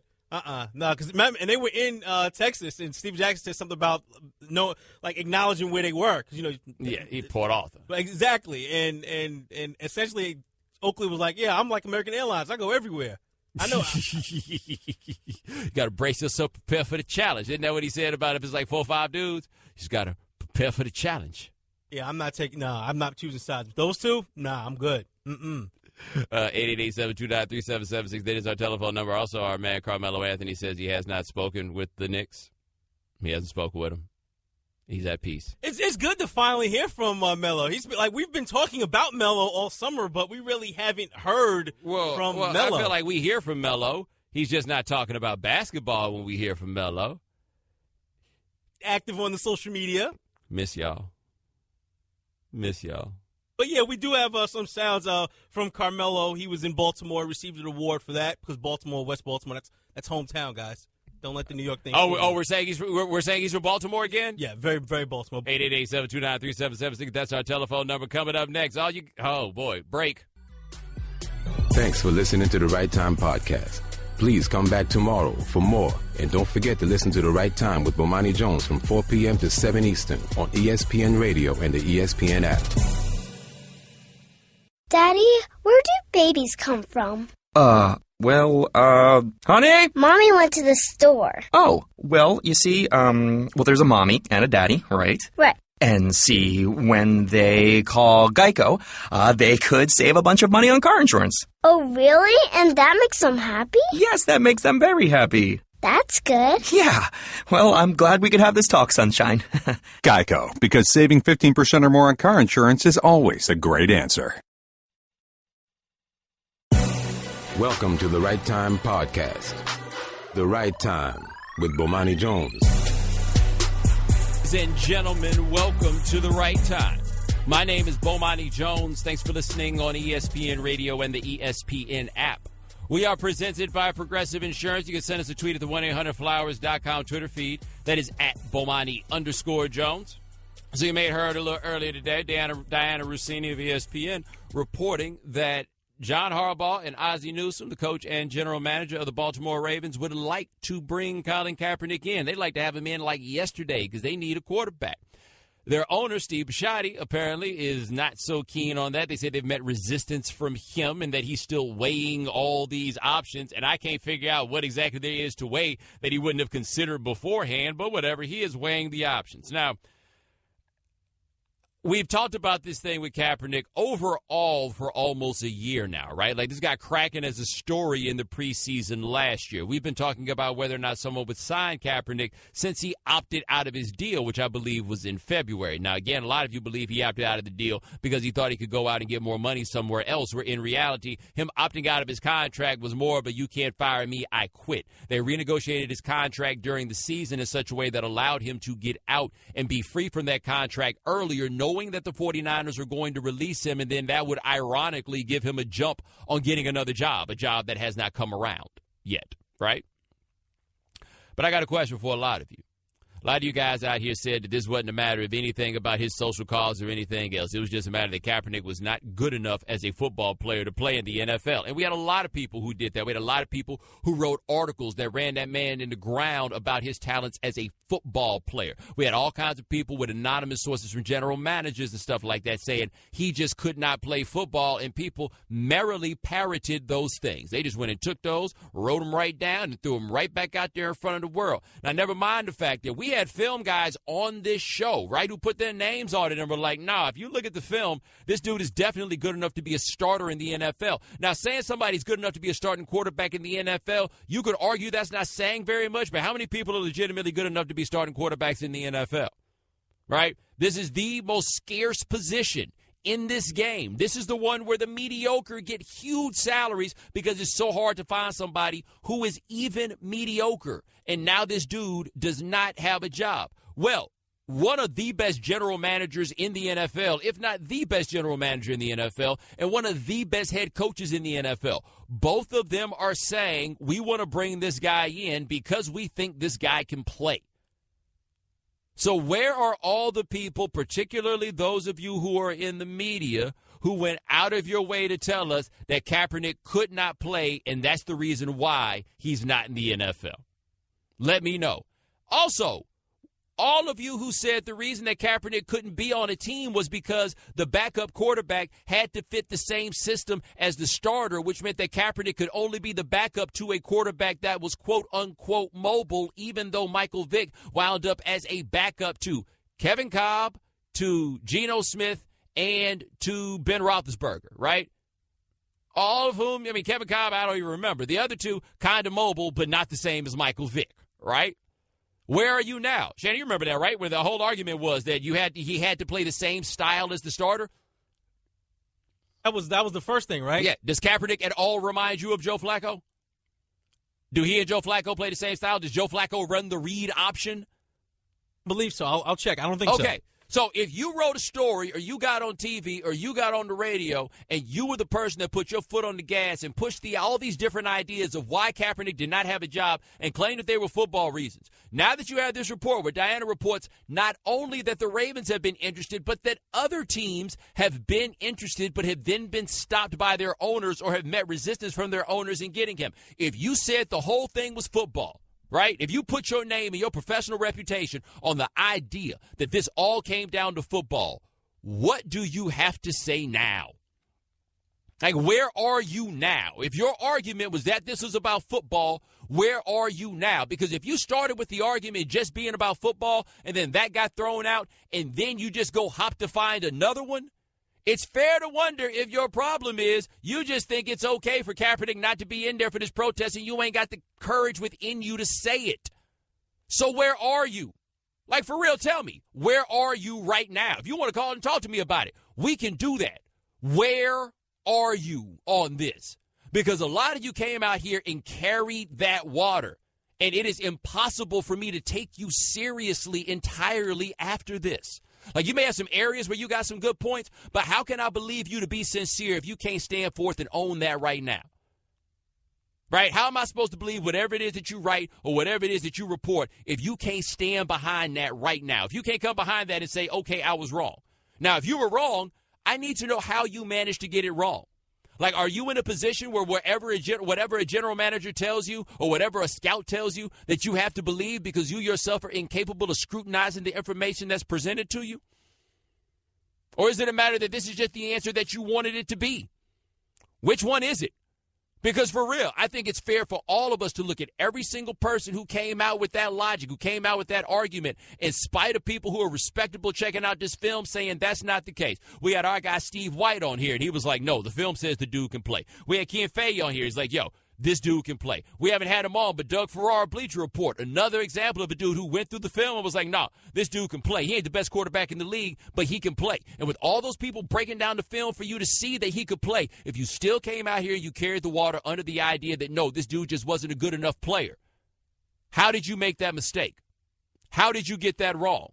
And how do you make sure that you don't get that wrong again? Because I'm going to have to come back and listen to you about some player at another point. And you're going to want me to trust you on whatever it is that you have to report and whatever it is that you bring back from these people. I'm assuming that when these people give you this information, that you are able to stop, to scrutinize it, to decide what's worth keeping, and then you give us what works. Then you give us what stands up. Then you give us what's real. So every single one of you that came out here and gave us something that wasn't real, how did you make that mistake? How did you wind up making that error? Why did you wind up making that error? Why was it so easy for you to believe that a dude that threw 16 touchdowns and 4 interceptions just wasn't good enough to play in the NFL? Right? How did you come to that conclusion? I think your audience deserves to know that. Because otherwise, I don't see how it is that your audience is supposed to trust you. Not just on this issue, but on other issues too. But particularly on this issue. How are we supposed to ever listen to you on anything about Colin Kaepernick ever again if you came out here and said the problem was people just don't think he can play football, or you can't put him in a place where he doesn't play the same type of game as the starter that's above him? Ignoring the fact that the previous backups to Joe Flacco included Tyrod Taylor, who has nothing in common with Joe Flacco except a big arm. That's it. So how'd you do it? I want to know. I think we all deserve to know. Because what has happened in this, with this jig going skyward on the idea that Kaepernick could not play quarterback anymore, what's happened is a lot of y'all have been kind of exposed to just being out here taking dictation and carrying the water of these teams. So, like, if you're going to be out here covering this and you're just going to carry the agenda of the people who give you information, that's good for me to know, right? I can then deal with you as that. I can then figure out that that's what you're doing. So I do think a lot of people in this have some explaining to do as to how it is that they put their names on things that they are going to look back on and honestly regret. Because at the very least, what has been exposed to us is you don't know a good football player when you see one. and you need somebody to tell you who a good football player is. Because apparently Ozzie Newsome sees one that's good enough, and you couldn't recognize it with your own two eyes, and you had to trust somebody that probably isn't nearly as trustworthy as Ozzie Newsome. 888-729-3776. That's our telephone number. Let's hit the phone right fast on to Ryan in Ohio. Ryan, thanks for calling the right time. Hey, Bomani, you were talking about earlier how you talk to veterans and they never have a problem with it. I'm a U.S. Army veteran, and I have absolutely no problem with him kneeling. He's just standing up for something he believed in. That's absolutely not a problem. Like, it's not disrespecting anybody. It doesn't mean to disrespect the flag. It doesn't mean to disrespect soldiers. He's standing up for something that he believed in, and even if you don't agree with what he's standing up for, you have to admire the guy for, even after he caught all the trash for doing what he was doing, he doubled down and he still did it and still stood up for what he believed in. That's admirable. Hey, man, I appreciate the call, and I would also say more than that, the part that gets lost. Shannon, you remember this one? Well, I mean, this protest is okay, but I want to know what he's going to do next. And what are his actions? His actions will speak very louder than his words. Donating millions of dollars to people and putting a plane full of food in the air to go to Somalia. And then they came up with something else to get mad about. 888-729-3776. That's our telephone number. Coming up next, we don't have your phone calls coming up next. We got Michael Collins on. Steph Curry is going to play a Web.com tour event in golf. Does he have a chance to make the cut? You listen to ESPN Radio, the ESPN app, Sirius XM Channel 80. The Right Time with Bomani Jones. Ladies and gentlemen, welcome back to The Right Time.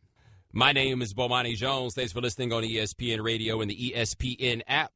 We are presented by Progressive Insurance. Going to talk to Michael Collins of ESPN shortly about Steph Curry getting his professional golf on. Nothing makes a summer birthday or anniversary more magical than 1-800-Flowers.com. Right now, when you order a dozen multicolored roses for only $29.99, you get another dozen absolutely free. Go to 1-800-Flowers.com/ESPN. 888-729-3776. That's our telephone number. We got people talking about Colin Kaepernick. Let's go to Mark in Houston. Mark, thanks for calling the right time. What's going on, Bonnie, man? Can you hear me? Yes. Yeah, I appreciate you taking the call, man. Big fan. All this Evening Jones every week and 5:30 Politics. That's all. Thank you, man. Also, I'm from LA. I'm gonna give you LA accent a B+. I appreciate it. Almost on point. Appreciate it. I live in Houston now. But my question is, do you think that it's kind of an unspoken fear of front offices that because if Colin signs on their team, he probably automatically becomes the most influential player or person on the team, player or not. And so they may be afraid that because he's already outspoken, he may start to get other players to speak up against other things going on the team. Well, I mean, I think that's kind of interesting. Like, do they think that all of a sudden Colin going to have them in there, they're going to be all in there together like book club, reading the autobiography of Malcolm X, and then one day they just all going to walk out of work? I mean, you never know. I mean, because I'm a Cowboys fan. I bought a Colin Kaepernick jersey as a 49er jersey just because, he became one of my favorite players just because of his stance. So I know he gets a lot of respect from people. Well, I mean, I understand what you're saying, and I appreciate the call. I don't know. I mean, they might have that worry. Shannon, you know that. You got to be careful with two or more hanging out together in the break room. Yeah, what y'all in here talking about? Yeah. Hey, what are you guys up to? Yeah. Hey, three of you. Wait a minute. Hey, you guys don't even work in the same department. Break this up. Don't you guys have somewhere to be? Don't you have somewhere to be? That's one thing about it. You as a black dude, people always worry about like somebody messing with you about being somewhere you're not supposed to be. If you're there by yourself, they pretty much let you float anywhere. All right. It's when it's you and your boy. Now all of a sudden we got some questions. Co-conspirator. If it's three of y'all, they sending 2 cars for the stop. 888-729-3776. That is our telephone number. Let's hit the phone. Talk to Eric from Houston. Eric, thanks for calling the right time. Hey, Bomani, thanks for taking me, man. Couple things. Yesterday, a lady called in and said that 10 years from now we're going to see Colin Kaepernick as the next Muhammad Ali. That's wrong. Muhammad's the greatest of all time, or one of the greatest of all time. He's not even the greatest of this time. And right, I think but you understand her point. But you understand her point was not about him being the greatest, but about how we'll reflect upon the social stance. Yes, sir. No, I get that. And I think the dude is a saint for what he does with the charities. He ain't got no job, and he's still giving tons of money to them. and his right to display his beliefs and protest in his way, that's a beautiful part of this country. But at the beginning, middle, and end of every day, them owners care about making money. And if he was going to help them make money by winning, he'd have been signed. They put up with Michael Vick, Pac-Man Jones, Ray Lewis, and the list goes on, Terrell Owens. The list goes on with some of the, the crazy guys get out there, but that can flat out play, they're going to sign them. Well, see, let me tell you this, and I appreciate the call. I understand your point, but there's a historical, flaw in the argument here. So the idea is that all owners care about is money. All they care about is winning. Is everything is bottom line oriented in this way. But, the same greed and ambition of everything that's driven these things and driven capitalism forever, those things were at place during eras of widespread segregation also. People in this country for a very long time have sacrificed profits and sacrificed winning in the name of upholding racist ideologies. That's not new. So when you say, okay, well, all these owners care about is winning. Well, baseball, all they really cared about was winning back in the day also. It still took till 1960 or somewhere around there for the Yankees and the Red Sox to integrate. But back then, all they cared about was money, and all they cared about was winning also.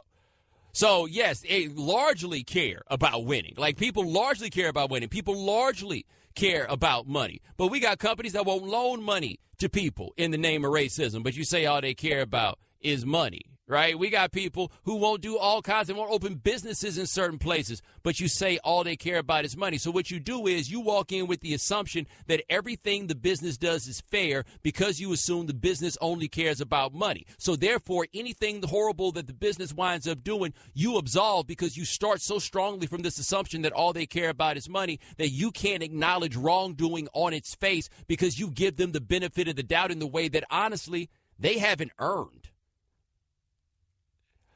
888-729-3776. That is our telephone number. Damn, man, I was really looking forward to talking about golf, man. Just so you guys know, I was going to talk about golf. We had a little miscommunication, apparently, but I was going to talk about golf. Instead, I got to talk to you all about this. Let's hit the phone and talk to Greg in Detroit. Greg, thanks for calling the right time. Hey, how are you, Bomani? Doing all right. Thank you for taking my call. I appreciate it. Yes, sir. Basically, I'm kind of sick and tired of everybody making excuses for Kaepernick. You have a right to make a social statement, and I completely agree with the guy. If you want to make a social statement, go ahead. Unfortunately, there's consequences that go along with your actions. And one of the consequences is they're blackballing them. I mean, there is no question about that. Hold on for a second. A, why do you think that blackballing is something that is legal? And number two, why do you think this is something that should come with a consequence? Well, Bomani, not everybody agrees with him. I don't agree with him. Okay, right. But disagreement. Why does disagreement come with a consequence? Well, Bomani, if you take a stand on something, there's always going to be somebody that disagrees with you. Right, but and why? Unfortunately, the people that disagree with them are the ones that are in power. Right, but I'm asking you, why does simple disagreement merit being blackballed? You seem remarkably okay with that fact. So why would simple disagreement merit blackballing? Well, because it's not just a simple disagreement, Bomani. A lot of people have a deep-rooted love for this country, and I'm not saying Kaepernick doesn't, don't get me wrong, but there's a lot of people in the military and a lot of people that support the police department, like my son's a police officer, and for him to wear socks depicting them as pigs on his body made me sick to my stomach. I thought that was completely wrong. And it's not a small social issue. It's a big social issue. Well, hold on. Let me ask you a serious question. And I'm not being snide when I ask this. Do you really find the term pigs to be that offensive? Well, that's what was on his socks. No, I asked you, do you really find that to be that offensive? Do you find that to be more offensive than the idea that unarmed people get killed and nobody ever gets punished for it? Which of those do you think is more offensive? Well, obviously, people getting killed, Bomani. Okay, but my question is, why did you talk about the socks making you sick to your stomach and not talk about the things that Kaepernick was discussing making you sick to your stomach? You understand why that might sound confusing to me? I get that, but I just think there's a different way of going about it. That's all. Kneeling on the national anthem to the country that made him rich and famous It's kind of a hypocrisy. Well, can I ask you a question about the kneeling, though? Given that the first time he did not stand for the national anthem, he sat by the Gatorade cooler. When he began to kneel, he kneeled with veterans on each side of him, as that was what he and a group of veterans had come up with as a way to show deference to the flag while doing the protest. So if you are in it because of the respect for the veterans and kneeling was something that the veterans helped come up with, like, why are you more offended by that than the veterans? Well, not every veteran agrees with them, but hold on. I mean, I got told you, every veteran we've had called this show has said that they have. But I'm asking you, I mean, are you a veteran?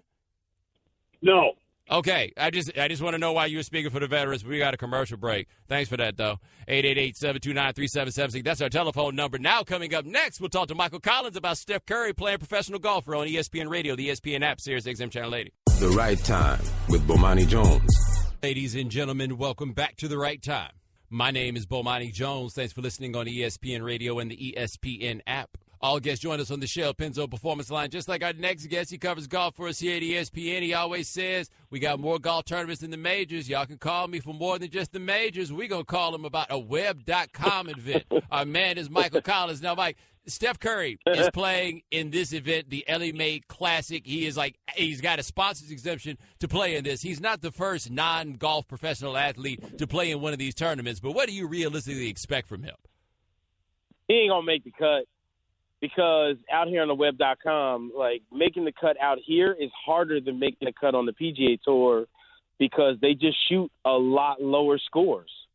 So for most guys that aren't in their element to come out here and expect on a par 70, which is normally, most people think golf, they think par 72. This golf course is a par 70 golf course. And from all the guys that I've been talking to out on the driving range for the last 2 days, they're putting the over-under at 160, which is Steph shooting 80 for 2 days. Now, I've seen Steph's game up close. They haven't seen his game up close. The guys who have seen Steph's game up close, they think he can shoot around 75 every day, +5. But they got the over-under on, like, him only making 2.5 birdies for the week. There's all kinds of lines that you can gamble if you're over in Europe just on what Steph's score is going to be. But, realistically for Steph, even he said, if he just has a chance to make the cut on Friday, then for him he feels like it's a win. I don't think that's necessarily realistic, but I think he's going to play well enough as to not embarrass himself, and he's definitely not going to finish in last place, which means he's going to beat some pros. Now, one thing, you said that the scores are normally lower on the web.com tour. Why? Because the golf courses that they play don't have nearly the same kind of rough that they do on the PGA Tour. The golf courses are just not as hard, so you got to go a lot lower. So the guys out here, I mean, people talk about Jim Furyk on the PGA Tour last year or 2 years ago when he shot 58 at the Travelers Championship. What people don't know, he wasn't the first one. A guy shot 58 at this tournament, the Ellie Mae, in the first round. And the irony is the guy who shot that 58 is the guy who Steph Curry is going to be playing with on Thursday and Friday, Steph Yeager. All right, we are talking to Michael Collins of ESPN here on The Right Time. Now, you say the other golfers are saying they're betting on him shooting 160 in those first 2 rounds. Are they hating? Because I imagine this is the sort of thing that makes the professional golfers hate when the amateurs show up. Nah, actually, you know what? All the guys that have talked and been around Steph, they can't say enough good things about how good a person that he is and how much they actually like him. And there's no one really complaining. All the guys that are here, let me let this car go by. Yeah, I know you too. Look, see, they're finishing the Pro-Am, and they're using gas-powered carts. That tells you how difficult to walk this golf course is. Believe me, Bo, you happy you're not up here, because if you have to walk this course, I'm sure at the end of the week I'm going to have to get a blood transfusion with a mountain goat. But when it comes to hating on Steph, the players that are here, they're happy that he's here. Because think about it. We're ESPN. We ain't going to no web.com tour event just to cover it just because. But Steph shows up, and they had to credential 170 news media outlets, including us. We don't never go to web.com tour events. Now, those guys who are also saying 160, it's not because they're hating on Steph. It's because they understand what golf at this level really is. So even if you might have some game at your golf club and people at your golf club is like, man, you could go pro. No, you can't. Like, you ain't as good as the dudes that are out here. But that being said, The dudes that play golf with Steph and have seen his game, including the 2 pros that he played with yesterday during the practice round, they changed their tune. And they're all saying under. They're all saying way under 160. They think that Steph is going to actually I guess the best way to describe it, he's not going to embarrass himself. Now, the dudes that never seen him play before, they're like, he's in for a big surprise once he tees it up out here. Yeah, okay. Those dudes is like, all right, stop talking out of that stinky, dark place. Now, here's the thing, though. Even if he shot a 160 for those 2 days, like, that still sounds to me like being fairly impressive. For doing it on a web.com tour event when you've never played in a professional golf tournament before, like when you play in some of these other events, if you knock the ball up there to like 3 feet, then I'll pick it up. That's inside the circle of friendship. There is no circle of friendship out here on the web.com or the PGA Tour. Like, you got to knock that in. There's no gimmies. There's no inside the leather? There's no inside the leather? Man. Nah, the only leather out here is on your belt. That's it. Yeah, and if it was the case, like, I'd be cool with being fat because people had to give me like 4 footers then. My belt's long. I'm just saying. We're talking to Michael Collins of ESPN here on the Right Time. So if Michael Collins is on the web.com tour playing at the Ellie Mae, what you got on that 160? Oh, he's going lower than that. I do think this. I think the nerves in round 1, I see him shooting about 78, about 8 over. But I think after the first round is over and he's comfortable then and those first round nerves is gone, I don't think it's out of the realm of possibility for him to shoot around par. You know, I don't necessarily know if he's going to shoot, like Klay Thompson said he thought he's going to shoot 68. I don't think he's going that low. But I don't think it's out of the realm of possibility for him to shoot 72, 2 over. There are some places that don't think he's going to make a birdie at all this week. And there are 5 par 3s, which means 5 times he only has to hit it on the green and he's going to have a putted birdie. So I'm saying, like, if this was Europe and I could bet money, man, I'd be putting up a mortgage payment right there on Steph not making a birdie. He's definitely going to make some birdies this week. Now, if it was Steph Curry and Michael Collins in match play, who wins? Man, this dude's a +2 handicap. You know how many strokes he'd have to give me? But see, that's the beauty of the game. If me and him went head-to-head, he would have to give me strokes to make it even. And in that case, I'm going to have to take him down. Because, see, I've been in these situations before playing against pros, so I ain't scared. Like, a 7-footer for par? Come on, man, that's money. You talking noise, too, because I know he'd be out there talking. If he plays against you, how much noise is getting talked? Him is a big trash talker. I, on the other hand, I am not scared to go full-blown Eminem 8 Mile on people, right? So it's like, I'm going to do what I got to do because for me, it's about getting that win. Like, we can maybe be friends afterwards, or if you mad and got an attitude, well, then, call me next Thanksgiving when you over it. Now, tell me this, though. If you were his caddy, would you have to challenge him to fight like you did Chambly and that other dude? Dag. We lost Michael Collins on my money question, but he is our favorite golf guest. Thank you for joining us, Mike. 888-729-3776. That's our telephone number. ESPN Radio is presented by Progressive Insurance. Comparing rates to help you save. Now, that's Progressive. Call or click today and find out how much Progressive can save you. The Right Time with Bomani Jones. Ladies and gentlemen, welcome back to The Right Time. My name is Bomani Jones. Thanks for listening on ESPN Radio and the ESPN app. All guests join us on the Shell Penzo Performance Line. Thanks to Michael Collins of ESPN for joining us last segment. Thanks to Dianna Russini for joining us in the 5 o'clock Eastern hour. Thanks to Pablo Torre for joining us in the 4 o'clock Eastern hour. Remember, if you miss anything live, check out the Right Time podcast available on the ESPN app. I'm going to be gone for a little while. Before the next 5 days, you can see me and the homie Pablo on PTI, 5:30 Eastern on ESPN. 888-729-3776. That's our telephone number. All right, Shannon, what we miss out on today? We know you can't be on top of all the news and information of the day. Now, if you haven't heard. All right, well, they keep pushing the goalposts back when it comes to Colin Kaepernick. First, it was finding a system that works for him. Then it was finding a coach and a strong locker room. They keep pushing the goalposts back. But if you haven't heard, here's Bomani Jones earlier today on The Right Time discussing Kaepernick and why, hey, wait a minute, I thought this was just about football. So you still going to tell me this is about football?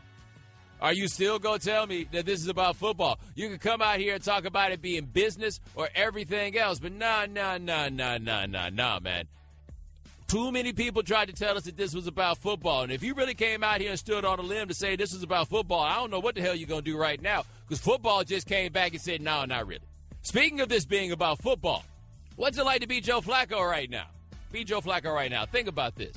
We're all operating here under this idea that maybe the Ravens would bring Colin Kaepernick in because he could be a backup for Joe Flacco, because anybody with eyes would have to acknowledge that Kaepernick is a better quarterback than Ryan Mallett, and it did not help that over the weekend they had this scrimmage, and what they say, Mallett threw 5 interceptions in the scrimmage. That's like the Al Bundy in reverse.